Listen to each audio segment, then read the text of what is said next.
No room over Who's three. grouped together? We have Nikki, Liz, and Peter in one room, Ashley, Kellen, and Jackson in another, and then the two Chasquets and Wolves with Julia. That's Good. awesome. That's Great. Okay. So first of all, what do you guys think it is about this series of books and movies that have become such like a cultural phenomenon? I think what Stephanie captured in these stories is that she was literally able to convey what it feels like to fall in love so intensely to the point at which the reader literally feels like they're falling in love. I mean, that's what I felt like when I was reading the book, and it's intense. It's really intense.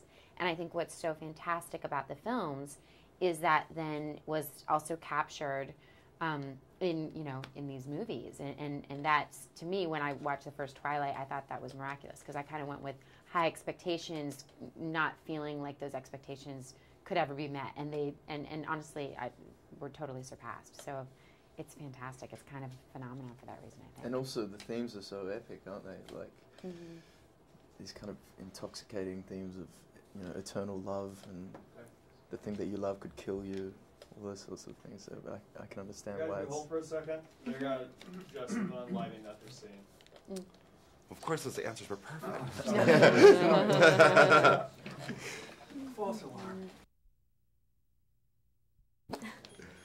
Okay, so I'd like to go back to the beginning. Okay. Oh, or not.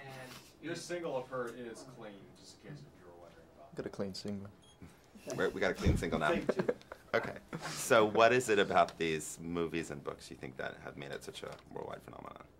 I think what Stephanie really brilliantly captured in the books is just the feeling of falling in love so deeply to the point at which the reader feels it themselves, and to a degree that it almost rivals what, I don't know, a person would feel in their real life. I think that's why people become so addicted to them.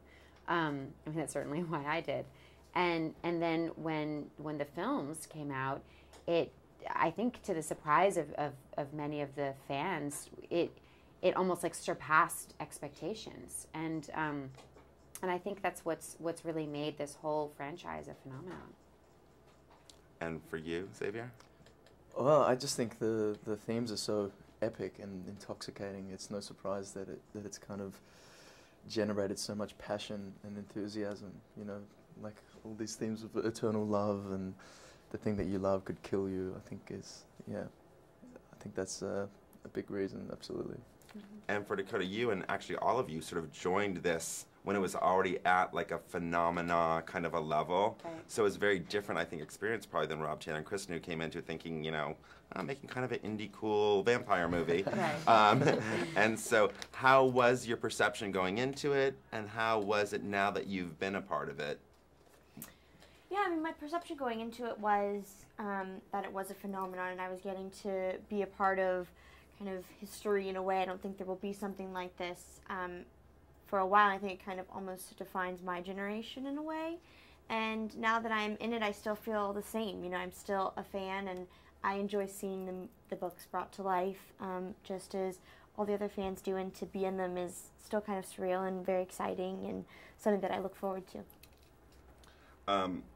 And the other thing is, all three of you have in common is you all get to play bad, and you're all three of like the nicest people you could meet. What is that like? Is it sort of like a visceral way of like taking that part of you that you don't have in your daily life and embracing, or what was it that attracted each of you to be able to sort of do that?